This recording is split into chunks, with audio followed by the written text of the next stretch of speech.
What's going on, baseball fans? How you doing? The Nolan Arenado trade is complete. We're going to go over that. Dustin Pedroia has retired. Alex Cobb going to the Angels. Let's get to it.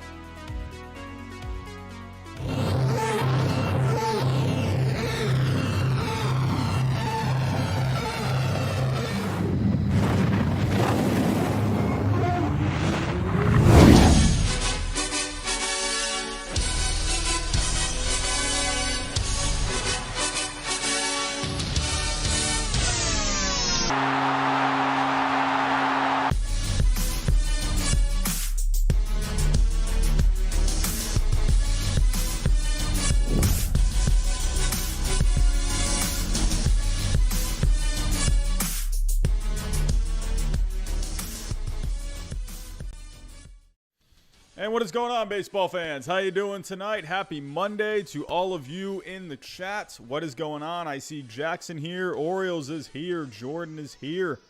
Nihawand, I always pronounce that wrong, is here. Redbird 618 is here. Brent is here. Brendan is here. Hello. Probably got a few Cardinals fans in the chat. They saw Nolan Arenado and they rushed right over here. I can't blame you. I can't blame you at all. Alrighty, DMD is here. Nate Beast is here. Hello. 89 people in the chat. Bit of a late stream tonight. I'm going to be honest. I wasn't even going to go live tonight because I'm thinking, I don't know. I already made a video on Dustin Pedroia. If you haven't seen it yet, not many views on that video yet. It's a 5-minute video on my top 5 moments in Dustin Pedroia's career. So if you got 5 minutes, go take a look. Go see what you think. Yeah. Seeing some more people here in the chats. Patrick is here. Darkness is here. John G coming in. Hello. Stormy Creed. Hello. Talking Jays. Hello. What is going on? Alrighty. But yeah, I wasn't going to go live. I figured, I'm like, well, I already made the video on Dustin Pedroia. I don't know. Could you really center a show around an Alex Cobb trade? I kind of just wasn't feeling it. So I've actually been tonight. I was actually working on another video that I'm going to post sometime this week. Look out for it. It is a top 10 list of the top 10 trades during the off season. So I had a lot of fun putting that list together. There's actually been quite a few good trades in the off season in the past that ended up working out really well. So make sure you go check that out this week when it is published. But before I get started with the news for tonight, if I may, hit that subscribe button if you are new. We're trying to get to 6K by opening day. I think we can do it. Hit that like button for me. That's going to get this stream out to more people. Go follow me on Twitter. I'm talking Twitter throughout the day, talking some baseball. So definitely think about giving me a follow over there as well. Alrighty, everyone. Let's get to the news. So again, I wasn't going to go live until the Nolan Arenado trade. It has been announced that the trade is complete. And you know what? I had quite a few people. I didn't do a stream, but I did like a pre-recorded about 30-minute video on why I think the Rockies did the right thing by trading Arenado. I think that was the best thing for them to do. A lot of people disagreeing with me. I can understand the outrage towards the Rockies. Nonetheless, great trade for the Cardinals. I mean, you're getting a superstar player, but I think for the Rockies, I think they're going to benefit from it as well. I'm not saying either team is going to win or lose. I think both, in the end, at least down the road, both of them will garner the benefits from this trade. I think the Cardinals, they're getting a superstar player in Arenado that's going to help them right now. That team's pretty good. And they need some offense, so Arenado, he helps address that need. As for the Rockies, though, there's a lot of reasons here, and I'm gonna get into it here in a second. But there's a lot of reasons I think trading Arenado, sure, yes, and that even includes paying $50 million to get rid of him. I know I've been seeing that one a lot too, but I'm going to explain to you why that had to be done. It's a simple thing on why it had to be done. In the end, I think We got a super chat coming in. That scared the bejesus out of me. Joshua Kesserwan with a $4.99 super chat. What is up, my friend? Hello. Arenado under or over 25 home runs this season? I think he'll be over. I think you'll see him 30, 35. I think that sounds about right with him. I could see about 90 to 100 RBIs this year. I think that sounds about right. So I think Arenado is going to be a good player for the Cardinals. I think it's going to work out really well. But I think it's also going to work out very well for the Rockies. And I'm going to tell you why here in a little bit. We're going to break down this trade, and you're going to be surprised. The Rockies actually did very well in this trade. And I actually really like David. I know. I scared the bejesus out of me. Oh, my God. I'm also just tired. So when I hear a big old bang like that, just boo, just woke me up. But you're going to be very surprised at actually how good the Rockies did in this trade. So let's get right to it. I know that's pretty much why all of you are here. I know. I mean, are some of you here for Alex Cobb? Any Orioles fans? Any Angels fans in the chat? Is anyone here for Alex Cobb? A raise of a hand? Anyone? I mean, that'd be great if everyone's not just here for Arenado. That'd be wonderful. Larry Fitzgerald loves Alex Cobb. Jared Grant, he's here for Alex Cobb. Jared Grant, Larry, they don't care about Nolan Arenado. They care about Alex Cobb. Alrighty, but we are going to start off with Arenado. I'll get to Alex Cobb here in a little bit. But the trade is complete. The trade is done. It is official. Now, Nolan Arenado is a St. Louis Cardinal. It has been approved by the league. The players have been confirmed. So here we go. Let's dive into it. All righty. Here we go. 1 second. Getting these websites all organized here. Here we go. Sharing the screen. Alrighty. As you can see here, Cardinals acquire Nolan Arenado. After a few days of waiting for their complicated trade to be finalized, the Cardinals and Rockies have completed their deal centering on third baseman Nolan Arenado. Bob Nightingale of USA Today reports. Mr. Bob, he just tweets away all the time, but at least he had a good one here. The league and the union have signed off on the swap. The Rockies will receive left-hander Austin Gomber, third baseman Mateo Gil, infielder Ulysses, I think I pronounced that right, Montero. Did I say that right? Eleuteris. I'm going to say Eleuteris Montero, and right-handers Tony Losi and Jake Sommers in exchange for Arenado, and they also are going to be getting cash as well. This trade, it felt like broke YouTube the other night. Holy cow. Like, I went live and we had like 400 to 500 people in here at one point. The most that I saw at one point, I saw I think 385. That's the most that I saw in here. Which, granted, I've seen way more in other streams, like way more. So I'm not trying to toot my own horn. I'm just saying, for me, that was a pretty decent amount. I don't know if I've ever gotten that high before. But you all really care about Nolan Arenado, which is, I love Nolan Arenado. I think he's fantastic. But you're going to see right here, right now, why the Rockies benefited from this trade. And I know some people, I know a lot of people are thinking, Robbie, what are you talking about, man? This was not a good trade. They sent over $50 million. They're getting no top prospects in return. Robbie, what are you talking about? There's a lot more to it than that. Listen, you don't need to get a top prospect in a trade, especially, this is a unique trade. This isn't some normal trade that you see all the time. This is a different kind of a trade. There's a lot of reasons for why this is a different trade. It's a unique trade. There have not been many of these kind of trades before. Giancarlo Stanton is right off the bat an example. That was a pure salary dump kind of a trade. Alex Rodriguez back in 2004, that was pretty much a salary dump kind of a trade. Alfonso Soriano is basically the Austin Gomber in this trade. Hey, I'm just saying, too, the 2004 Rangers, they actually won 16 more games that year without Alex Rodriguez. I'm just pointing that out. But the Red Sox in 2012, Josh Beckett, Carl Crawford, Adrian Gonzalez. Here's the thing. I remember when that trade happened. I remember that, and I remember people were giving so much credit to the Red Sox for doing that. They got rid of Gonzalez and Crawford after they had just brought them in the year prior. They had just signed these guys, or they traded for Gonzalez and signed him to a big extension. They signed Crawford the year before, but for some reason, people were completely giving credit to the Red Sox for doing that.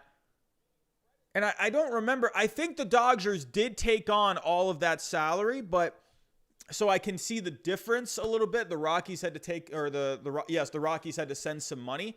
So that is a bit of a difference. But even still, when you look at how much salary the Red Sox, it's right around the same. Crawford had a big contract. Gonzalez had a big contract. Beckett had a little bit owed to him.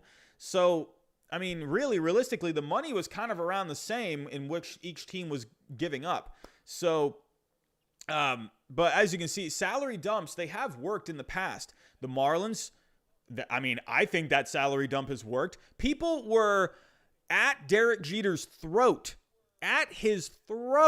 over that trade. People were irate over trading Giancarlo Stanton. How could you trade the franchise player that you just signed? Wow, Derek Jeter just comes in just like that and gets rid of the star player. How dare you, Derek Jeter? How dare you? All right. How dare you for creating the second best farm system in all of baseball? How dare you? I mean, look at the Marlins right now. I think they're in very good shape. Top farm system. All of the payroll flexibility in the world.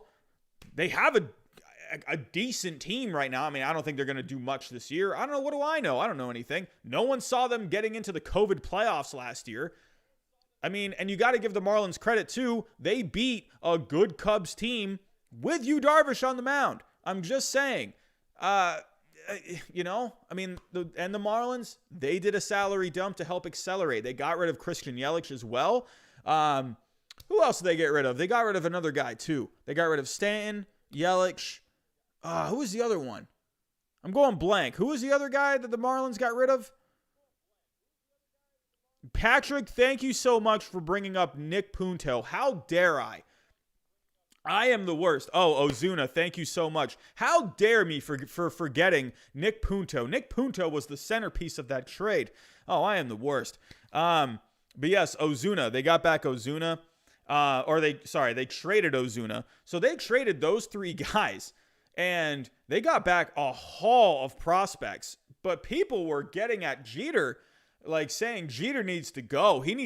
People were saying Derek Jeter needed to be arrested because they thought they were trading Stanton he needed to never become an owner ever again. Not arrested. I don't know why the heck I just said that. But that he needed to go and never become an owner in baseball. He needed to be banished from baseball because people were thinking, oh my goodness, he traded Giancarlo Stanton to the Yankees, his old team. So, I don't know. Anyway, I digress. But getting back to Arenado here, I think this trade is I think it's going to be good for both sides. I think it's great for the Cardinals right now. They get a big offensive piece that they need. And I think for the Rockies, while it might sound crazy on the surface, when you really dig into it, this is actually very good for the Rockies. And I'm going to show you why. Here on Baseball Trade Values, you may be surprised. I know some of you out there are thinking, oh, that calculator doesn't work. It doesn't mean anything. This calculator, the calculator, you can't believe that. No, I don't think it's accurate. You know what? It actually, I've said this a million times, has a very high acceptance rate. This calculator on Baseball Trade Values is way more accurate than not. Sure, there's been a couple of trades that have not been too accurate, but way more accurate trades on here. About 96% acceptance rate. So as you can see here, at least according to Baseball Trade Values, this is one where I'm not going to be like, wow, yeah, Baseball Trade Values, they are correct. They are absolutely right. No, I'm going to say, yes, it does look a little silly when you look at it. But I think for what I'm looking at what the Rockies are getting. And I like what the Rockies got.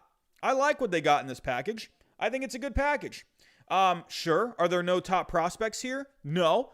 However, there was a former top 100 prospect that is in here that he's no longer a top 100 prospect because of injuries. They got Montero, third baseman of the future. We're going to break down these guys for the Rockies, and I'm going to tell you right now, the Rockies, they did their homework on these guys. These guys are going to be really good fits. At least a few of them, I think, personally, they're going to be good fits in Coors Field. I think they're going to play well at Coors Field, and they're going to be able to play well on the road, too. And you're going to see why here in a second. But as you can see on baseball trade values, the Rockies won this trade. The Rockies won. According to the baseball trade values, I'm not fully saying they won. I think both teams are going to win in the end. I think the Cardinals definitely win right now, but I think the Rockies are going to win. Yes, and I keep hearing this thing about $50 million. Wow, you gave... I mean, what's Trevor Plouffe on with John Boy and Jake saying, wow, you gave $50 million to give up, this guy holding all these awards. He posted that on Twitter. Yeah, it's a lot more than that. It's a lot more than just simply trading away someone who's won a ton of awards. Yes, I understand how good Arenado is. However, it means a lot more than that. There's a lot more to it. So, if you take a look, you're probably wondering, why does he have such a negative value? Arenado has a massive negative value for a couple of reasons. First off, the contract. The contract is huge. He's getting $35 million a year for a lot of years. That's not good. And he's 30 years old. Usually guys, position players, history has shown position players that get long-term contracts after 30 years old, going into their 30s, tend not to work out very well. At least history has shown us. They work more for pitchers, but they don't work well. They don't really work out very well when it comes to position players, especially bringing in championships. That has shown to not work very often. A few position players have won championships in these big contracts, but more often than not, there's not one position player that has won multiple championships with a big contract. Alex Rodriguez won one after the big contract. Derek Jeter won one after the big contract. Buster Posey, he actually won one because Buster Posey got the contract before after the 2012 season and before the 2014 season. I believe I could be wrong on that, but I believe it was right before the 2014 season. There are position players that have won championships, but there has not been one position player that has won multiple championships with a big contract. Mark Teixeira is another one that won one. So A-Rod, Jeter, and Teixeira, they won one championship in 2009. But then you kind of think about it too. Well, they had all these huge contracts on that team. So, the Yankees, they spent their way to that championship. I'm just saying. So, but for Arenado, the contract is massive. It's a big contract. He has the opt-outs. Now he has two opt-outs. He has one after this year, one after the next year. Do I think he's going to opt out? Probably not. As well for Arenado, he had a shoulder issue this past year. That's going to also hurt your value a little bit. But mostly it's the big contract. That's what it is. It's a massive contract. And then people are thinking, well, okay, sure, but the Rockies are sending over $50 million. Well, yeah, when you look at it on the surface, does that sound great? No, it does not sound great at all. When you're sending over $50 million along with your star player, well, yeah, that sounds terrible. What the heck are you doing? Here's how I look at it. I look at it from this point of view. I would rather pay $50 million right now than have to pay $199 for the next 6 years, and you don't know what the heck's going to happen with this guy. Is this guy going to get hurt? Are we even going to have the money to spend on other pieces for the team? What the heck's going to happen? First off, I wouldn't have even signed this I wouldn't have even done this extension. I'm going to say that right off the bat. Absolutely. I wouldn't have signed Arenado to this massive contract. Absolutely not. I would have said, hey, thank you for your time. It's been great, but we're going to move on. And that's why a lot of people, including myself, I was a little upset because I looked at the Mookie Betts trade a bit emotionally. I looked at it because I love Mookie Betts. I love the player that he is, but you don't know what he's going to be down the road. And also, he wanted to test free agency as well. I love that Arenado wanted to re-sign with the Rockies. However, it just didn't work out that way. But for Mookie, once I kind of thought about it, I was like, you know what? This was good to do to move on for Mookie Betts. It was, because look at the Red Sox now. Look at how they are now. I'm not saying they're, they don't have a Mookie Betts. And yes, they did get Verdugo back in that trade too. That's an apples and oranges situation. The Mookie Betts trade and the Arenado trade, they're not the same thing. Mookie Betts had value. Arenado does not have a lot of value. He has negative value. So Mookie Betts, you were able to get something back for him. But when I look at the Red Sox right now, and this is no bias, I'm looking at it from a depth chart point of view. The Red Sox are way better with their depth now than they were before the 2019 season. After the 2018 season, yeah, they still look like they were a pretty good team. They still had a lot of guys, but when you really looked at their depth, they didn't have much depth. There was not. And then they started getting hurt. Sale was getting hurt. Guys were starting to fall. They were starting to go down with injuries. They had no depth. The Red Sox were literally screwed in the 2019 season because they had no talent to be able to take over. They had no payroll to be able to go get anyone. The Red Sox, they boxed themselves into a corner, so they had to get rid of Mookie. They had to move on from him. And look at how they are now. Now, I'm not saying they're going to be a fantastic team. However, Fangraphs is projecting them to be the 5th best team in the major leagues this season. Not sure how much weight that holds, but that's, the fact that Fangraphs is putting them 5th right now, I think that actually says something. I think the Red Sox are going to be a better team than what people expect, but this isn't about the Red Sox. Well, yeah, it is kind of, because the Red Sox, now they have depth. Also, another thing too with Arenado.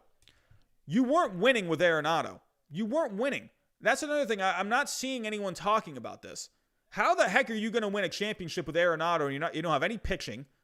You got nothing.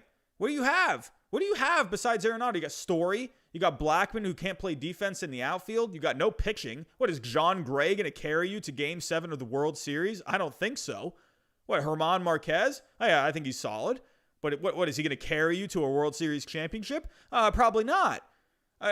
Last time, and also another thing too, Arenado, he signed the massive contract. And I don't know, did people just forget what happened in 2019? They finished 71-91, 20 games under 500. That's awful. That's awful. Wow, that contract really worked out in that first year, and he had a really good year.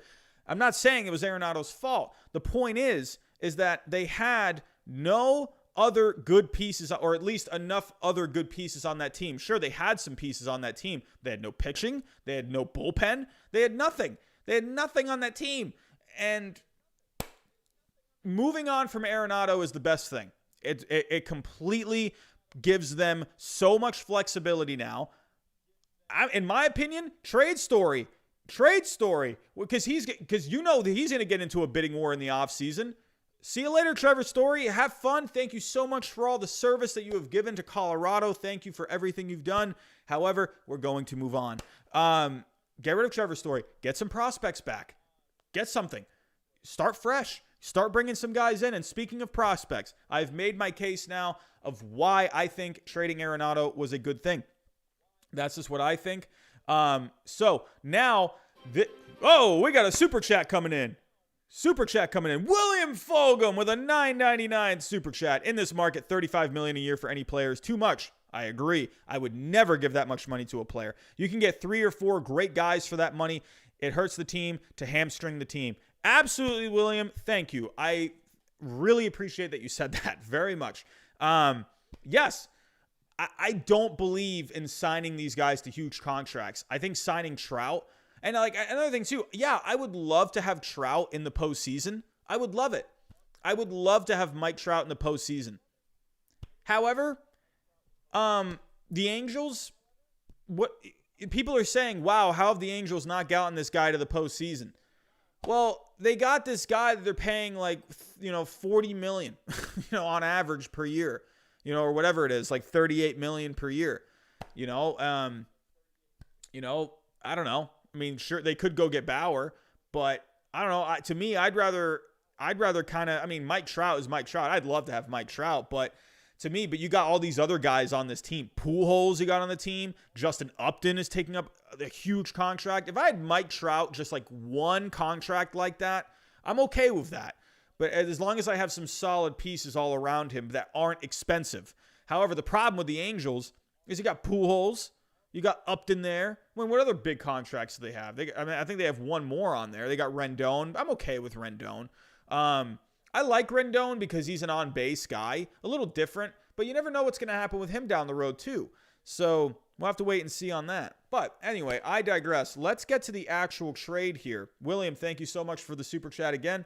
Here we go. Taking a look. Let's break this down. Let's start off with Gomber. If we go take a look at Gomber. Now, I want to go take a look at Baseball Savant, and I think that's going to tell more of a story with Gomber and why I think I can't predict the future by any means, but I think Gomber has the potential to be a good fit in Coors Field. And here's why. I did some reading the other day. I'm not saying I'm just this, fancy guy. I'm all fancy now, and I'm a master in physics and science and all that kind of stuff. I'm not, but I did some reading, and it seemed like a few different articles were saying the same thing: is that spin rate does not really seem to translate very well in Coors Field. Thinner air, it doesn't really translate very well. So low spin rates tend to work better in Coors Field. If you look at Germán Marquez has good velocity but low spin rate. And Germán Marquez has generally had success at Coors Field. Austin Gomber, as you can see, low spin rate on that fastball. Middle of the pack when it comes to velocity. However, another thing to take a look at with Gomber is he has a slider. Sliders tend to work really well in Coors Field. Curveballs don't work very well. Changeups don't work very well because the thin air, I don't know the exact reasoning, but they just don't work in Coors Field. Something like where they can't, I guess the air or something like the thickness of air tends to help spin the ball better. But when it's thin air like it is in Coors Field, stuff, instead of a curveball just, going like this, a curveball is just going to go and then just boom, it's gone, home run. So, but a slider, that doesn't go, really down. A slider can kind of sweep. So sliders tend to be okay in Coors Field. So Gomber here, he has a slider. 15% of the time he throws a slider. So if we look at the movement last year in 2020, his slider actually did okay. Yeah. About 1.2 inches more horizontal movement than the average slider. So I think Gomber, because of the low spin rate on his fastball, because of a decent slider, I think Gomber can end up being a really decent piece. And he's cost controlled until 2027 or 2026. Can't really remember the year. But another thing too with Gomber, if you take a look in Coors Field, if that ball gets on the barrel, that ball's gone. Gomber really limits barrels. He does. He will give up some exit velocity here and there. When he gets hit, it's not great. However, he limits the hard hit percentage. He limits the barrel percentage. I'm telling you right now, look out for Austin. Yes, Chris Rodriguez, that's another great example. Ottavino, one of the best sliders in the game. Look how dominant he was. I can't believe the Rockies. Did they trade him to the Yankees? Or did he sign with the Yankees? I can't remember. Can someone let me know in the chat? Someone let me know. Did Ottavino sign with the Yankees or he was a free agent? Okay. So the fact that the Rockies let him go, I thought that was crazy, man. Like that slider was so good. That's a perfect example. Did you see how much that slider would move in Coors? But if you look at curveballs just kind of go like right into the zone. And then they just get massacred. But his slider moved so well in Coors Field. Gomber, I'm not saying he has an Ottavino kind of a slider, but according to the data, he has a decent slider. Can we actually go look at maybe his slider from years prior? So his slider actually wasn't very good in 2018. Did he miss 2019? Did he have Tommy John? I'm guessing he had Tommy John since the whole year is gone here. But yeah. Actually, another thing too is four-seamer actually had some running action, so that would actually work well in Coors as well. So again, I think Gomber has the potential to actually be pretty good for the Rockies. I'm not saying he's going to be like this breakout star, but I think he could be a solid guy, like a 3-4 in the rotation. I think there's potential there. He started some games. Are they going to use him out of the bullpen? I would imagine they're going to make him a starter. So I would imagine lefty arm. I think that would be good. Let's actually go look at some video on Gomber. I'm sure most of us have not really watched Gomber pitch. So let's go take a look. Oh, is this actually in Coors Field? Oh, look at this. He actually had a game in Coors Field. And another thing too, I actually want to point out a channel out there. It's called NYY Recaps, Yankee Recaps. He actually talked about the Rockies, saying where he thinks the Rockies should go after like these guys who, you know, like submarine kind of pictures, guys that have like who throw from different angles and whatnot. And I kind of agree with that. I think the Rockies should try and look into some guys like that, you know, kind of get like a different look, a different, you know, just bringing different stuff to the table. In Gomber, it looks like he has a bit of a 3/4 arm action a little bit. I love those jerseys, man. You know, nothing crazy with him, but was that a slider? What was that? Looked like a cutter. Let's take a look again. In Pittsburgh a couple years ago. That looked like a curve. Let's take a look at one more with Gomber. This is past year. Hey, decent fastball on the outside. 94 on the outside. I think, I don't know. It seems pretty decent so far. Oh, I love those Cardinals powder blues, man. That looked like a slider.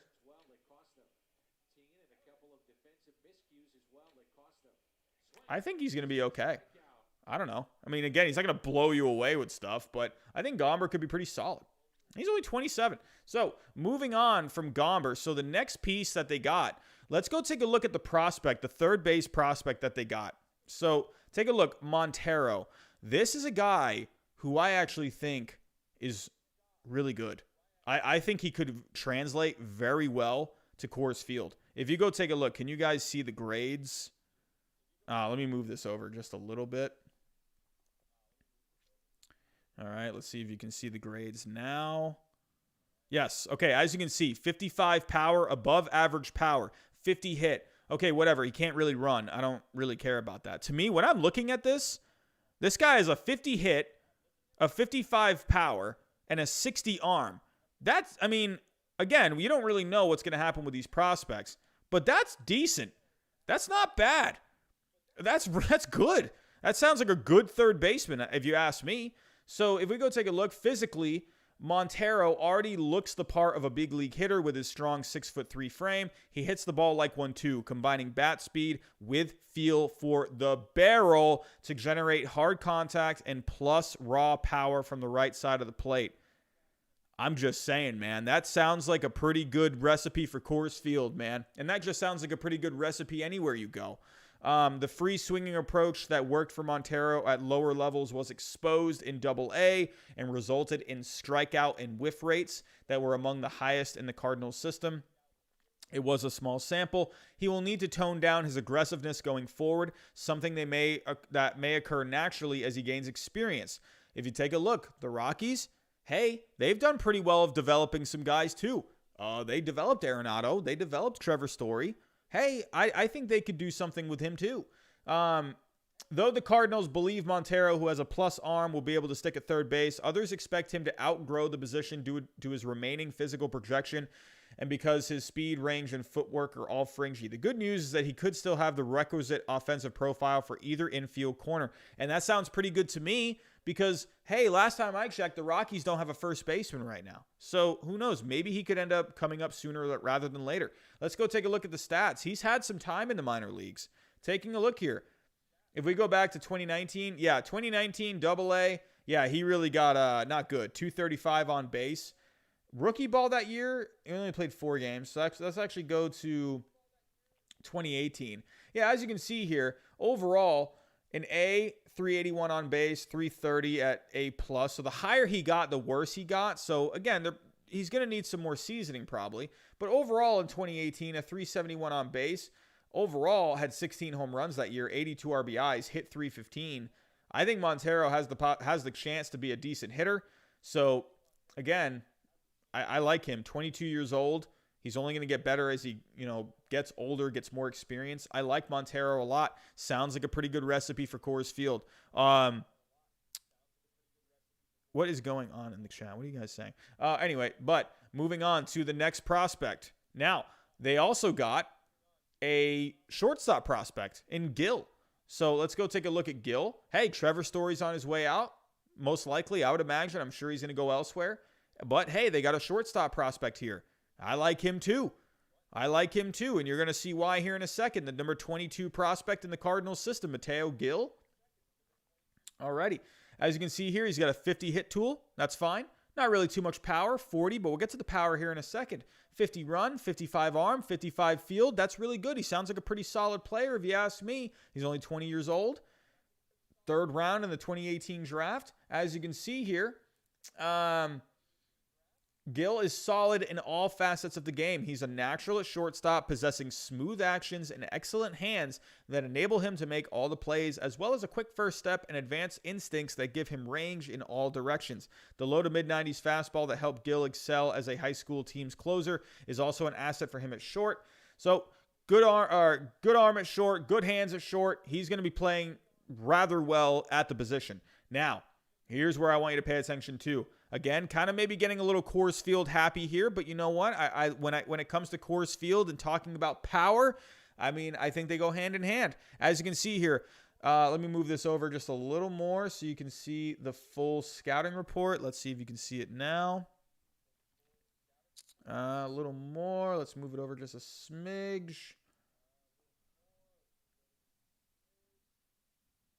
Okay, here we go. The Cardinals saw untapped potential in Gill's right-handed bat when they drafted him, and he's already made significant gains as a hitter early in his career, showing sneaky power potential and a knack for barreling the baseball. Coors Field and barrels are a perfect recipe. So let's go take a look at the stats so far. I've actually yet to look at these stats, but 2018 in rookie ball, had a 340 on base. He only had the one home run that year, only hit 251, so not really too much there. But as you can see, in 2019, in rookie ball and high A ball, actually no, it was mostly at rookie ball. So mostly rookie advanced. He had a 324 on base, could be higher, definitely. But he started hitting some more home runs. 7 more home runs, so he started doing something with his swing there. 270 average. Now, I'm not saying he's going to blow you away with hitting. But if he can already be a major league ready defensive player, I think this guy could end up maybe being decent for you down the road. Who knows? He's still very far away. You don't know what he's going to end up being, but he could end up turning into something. So maybe possibly a next Trevor Story. Taking a look here as well, they got a couple of pitching prospects as well. They got one of the Cardinals' top 30 pitching prospects, Tony Locey. So as you can see here, third round in the 2019 draft. I believe he was out of college. So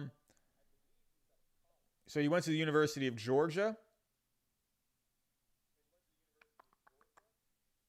Did he? Well, yeah, he went to the University of Georgia. So as you can see here, good fastball. Here's another thing too. As I was saying,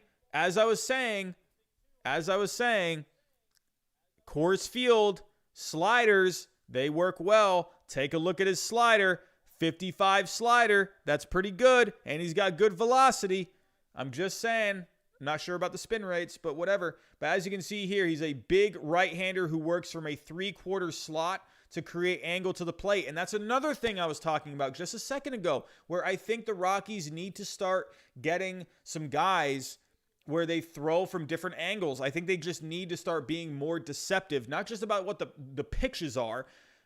I think they just need to start getting these different kind of guys who can just throw from different angles and give you different looks. I think that's going to really help them long term. Locey operates at 94, 96, can touch 98. He maintains his velocity throughout his starts and figures to hit 100 miles per hour if he works in shorter stints out of the bullpen. His low 80 slider can be sharp and a solid pitch when he commands it, and he also shows promising shape on a curveball. As a power pitcher, Locey didn't have much need for a changeup in college. That's fine because Coors Field does not like changeups. But if he can have one for the road, that would be good too. Losi is strong and physical, though to remain a starter, he'll have to do a better job of repeating his delivery and commanding his pitches. So he still has things to work on mechanically. But this is an arm to keep an eye out for. He's still very far away. There's a lot of upside with him. You got a lot of upside with Gil. You got a lot of upside with Losi. And when you take a look at Montero, he's the closest out of the bunch, but he still has a lot of upside too. I like this. And then the last one they got, another guy, Sommers, not really much value there. I don't think he's even on this list. I don't know. I don't know if I can pull up a, what's his name? Jake Sommers. Jake Sommers scouting report. Here we go. So actually Baseball America just did an article. So, you got to be, well, actually not. I thought I was a member. Oh, no, I think I need to renew my membership. Well, if you have a Baseball America membership, you can go on Baseball America and you can look up the scouting reports for all of these players, including Jake Sommers. Let's actually just go to his page. Let's see if it tells us anything. 10th round. Yeah, it doesn't really say anything on there. I don't know if I'm a member anymore. I think I need to renew this. But was he drafted out of college? I don't know. But in rookie ball, he had a 4.18 ERA. 9.5 strikeouts. So there is strikeouts. So, I don't know. But Sommers, whatever, just a pitching prospect. Maybe they see something in him. Either way, my point is after breaking all of these guys down, I like what the Rockies did here. I like this. I know a lot of people might be thinking, Robbie, you're crazy, man. Like, I don't know what you're thinking. But I like this trade for the Rockies. I like that because it looks like they really did their homework on some of these guys. Gomber's a major league ready guy that can come and play now. Montero's really close. Gil could end up being a decent shortstop in the future. Losi could end up being a decent pitcher for you down the road, maybe as a starter or maybe out of the bullpen. He could be a future closer one day.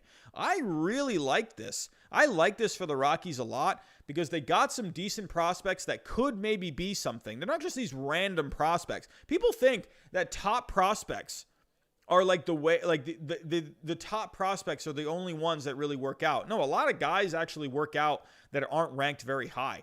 I'm just saying.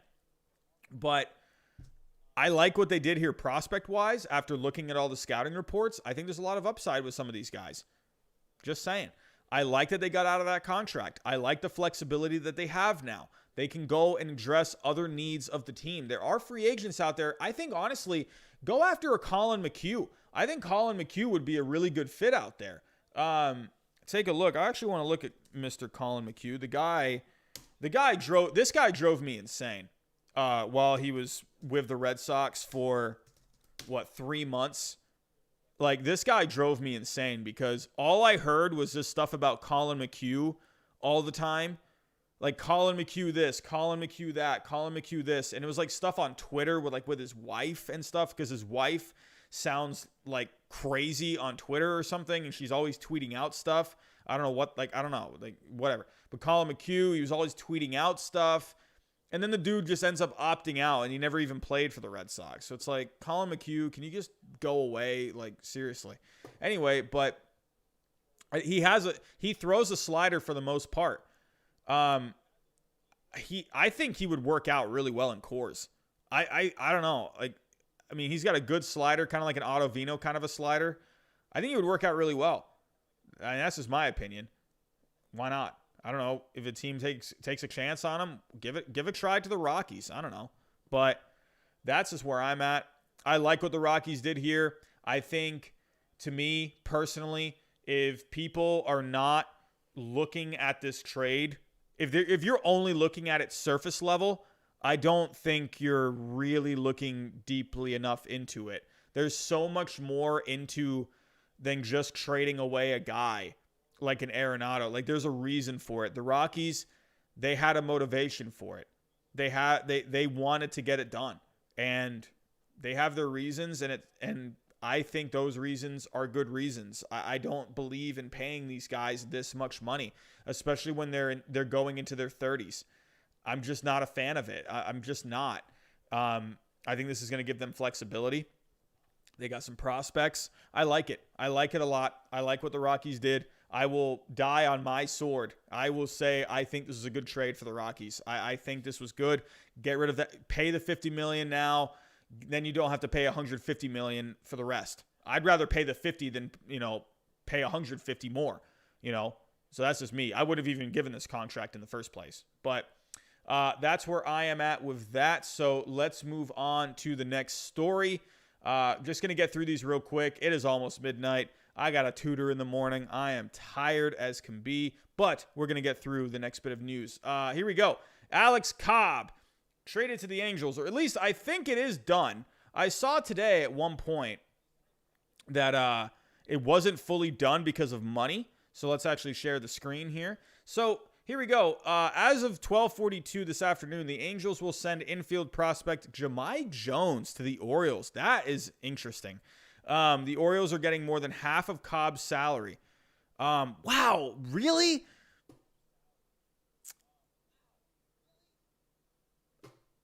Ow, I didn't realize it was Jahmai Jones. Really? Hold on a second. So let's pull this up.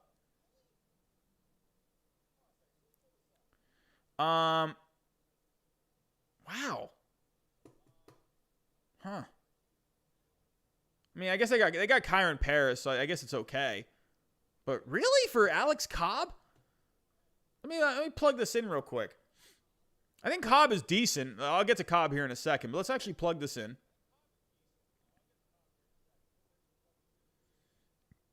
All right, Angels.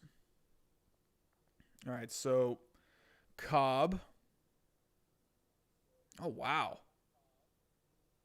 All right. So, yeah, as you can see, the Angels are paying some of it. And the Angels... Okay. What am I? I'm like losing. Oh, here it is. I was thinking J in my head, and for some reason, super chat coming in. I was thinking J in my head, and I started thinking Jordan Adams for some reason. I was like, wait, where am I? David Knight, $10 super chat. The Angels will regret this trade since the Callaway thing just came out. I'm not even... Oh, this Callaway thing, I swear. Bauer didn't want the Angels because of Callaway, supposedly, and they were already paying for Cobb. I haven't really fully processed this trade yet because, Dustin Pedroia retired today. All my feelings have been in that. I made my video today on Dustin Pedroia, 5-minute video. Didn't take too long, but yeah. So and then the Arenado trade, I was breaking that down earlier, and now this is like my first time looking at this. So okay, as you can see here, big difference in the values. I'm sure. Is this all they're sending? So it's gonna be a part of the deal. So the Orioles are eating half of the 7.5, so we're going to put 7.5.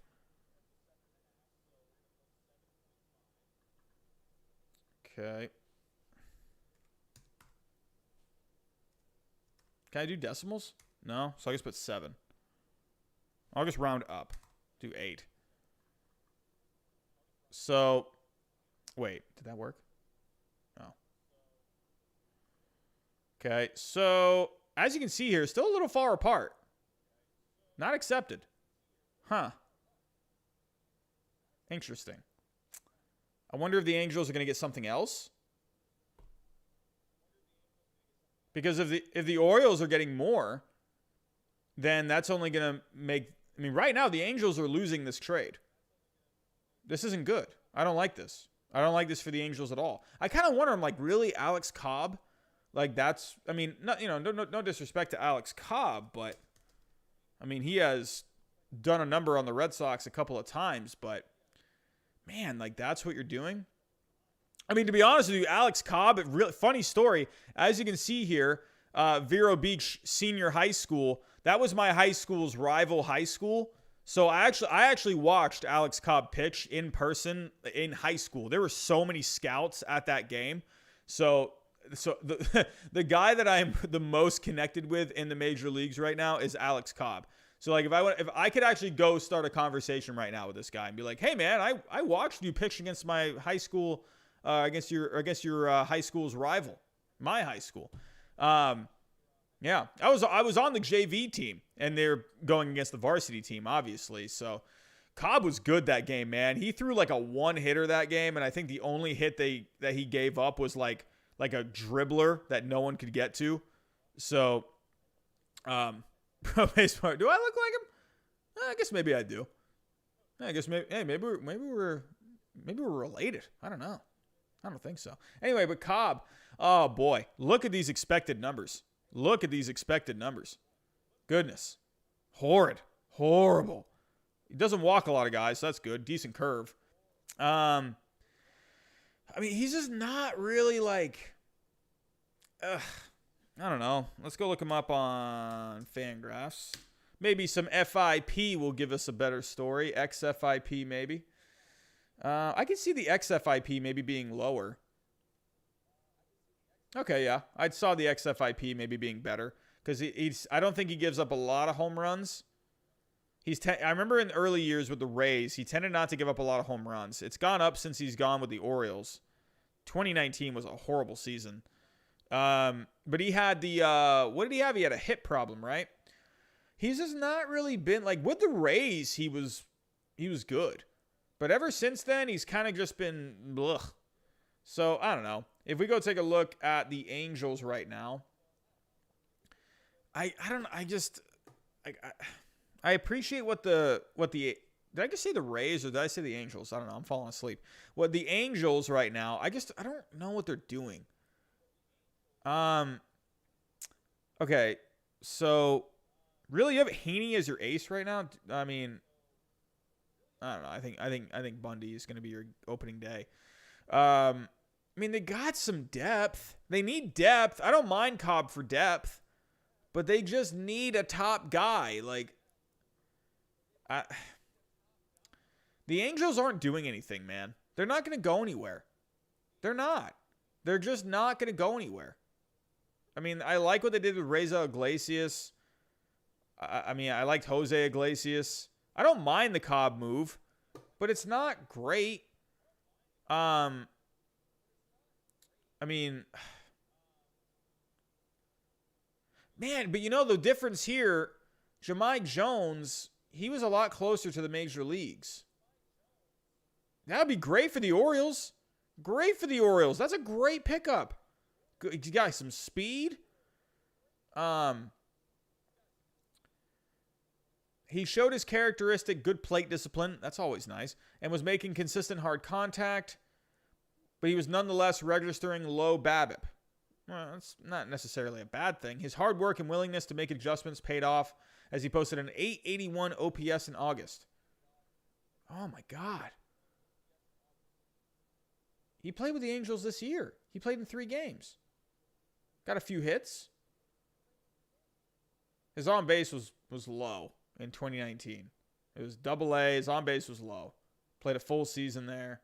Average was bad. Wow, his average in 2018 was bad too. So high A ball, played the majority there. Had a little pop. So I don't know. It seems like he does need some more time. But, you know, it looks like the Angels are kind of thinking, all right, you know what? We're just going to get stopgap guys until this guy's ready. I mean, I don't know. I don't know if I like this trade very much. I don't know if I like it. It's just kind of, it's not the worst, but I don't know. I'm just not a big fan of it. I think with Cobb, he's a 4. He's a 4 or 5 in your rotation. I don't know. They're really banking on Bundy and Heaney. And they got Quintana and Cobb at the back end. I think they're also banking on Canning. I think Canning, they're looking at him, and maybe he could be a guy that takes a step forward. So there is potential here. I do like that they have some depth now. So that's always nice. But I don't know. The Alex Cobb thing, I mean, it's whatever. It's not a bad move, but it's not a great move, I think. But I don't know. I just don't think the Angels, I think they could win the division. They could. They've plugged in some pieces. I like that they've plugged in some guys. They got Iglesias for the bullpen. They've added a couple starters in Quintana and Cobb. It's not the worst, but they're going to have to hit, man. They're going to have to hit. I don't know. The Angels, to me, are just, I guess, underwhelming. I don't know. I'm not saying a Bauer is going to fix them. Even with a Bauer, I don't think they're going to be a World Series contender. But what do I know? So, let's move on here. So I'm going to finish up the stream real quick. I'm going to talk about this because I've already done a video on it. But Dustin Pedroia today retired. I think this was the best move for him. I think it was the best move for the Red Sox. And I'm actually going to get into how it benefits the Red Sox actually a little bit. So, but again, Dustin Pedroia, he has retired. One of the best second basemen of all time. On Baseball Reference ranks in the top 25 in wins above replacement. Dustin Pedroia, man, really, he could have been possibly a top 10 second baseman of all time when it came to wins above replacement. However, the Manny Machado slide, ever since then, his knee has just never been right. It's sad. It's a sad story with him because this guy, if you want to show someone how to play the game of baseball, especially when they're a smaller guy. Pedroia was, like 5'10", 5'9". Compared to these other guys, I'm 5'10", 5'11". So I'm right around Pedroia's height.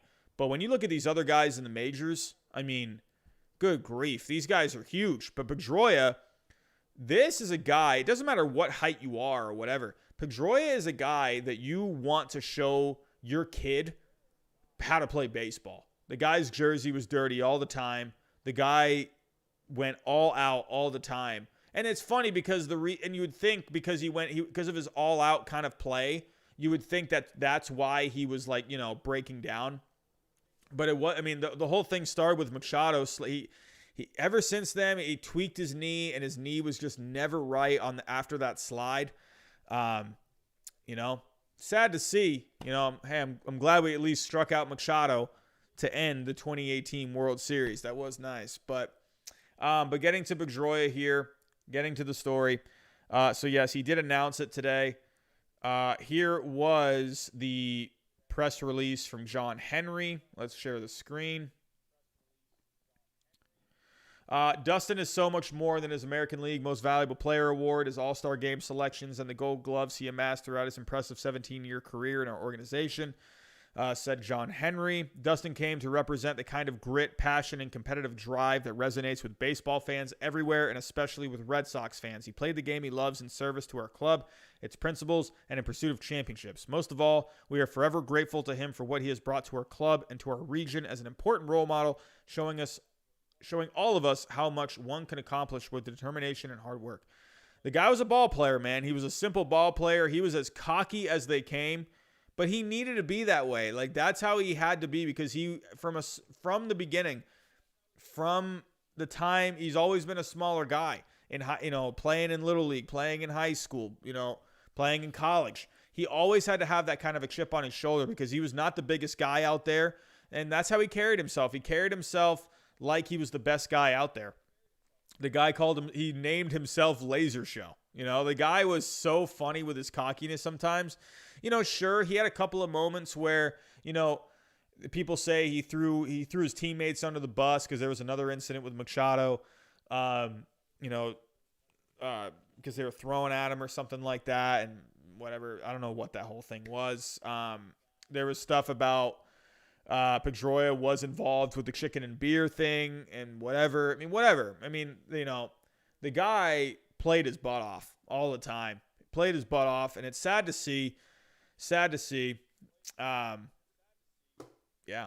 It would have been nice for him to play a couple more years. It really stunk. But moving on, what was I going to show you next?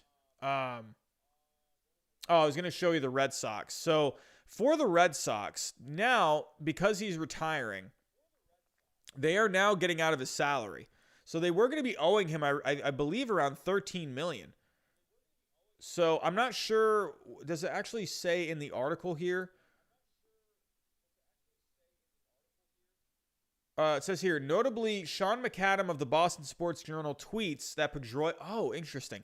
That he will still be paid the $12 million, and his 13.3 average annual value will count. Oh, okay.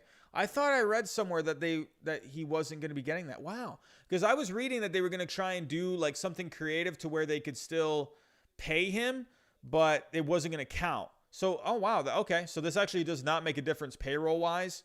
So the Red Sox, they're still going to be at $206 million. So I thought maybe that was going to clear the $13 million, but no, that will not clear the $13 million off of the payroll. So that's actually pretty interesting. So, but alrighty, everyone. But yes, congratulations to Dustin Pedroia. I know that's not the way you want to go out, but he could be a coach. I think he's going to have a role with the Red Sox.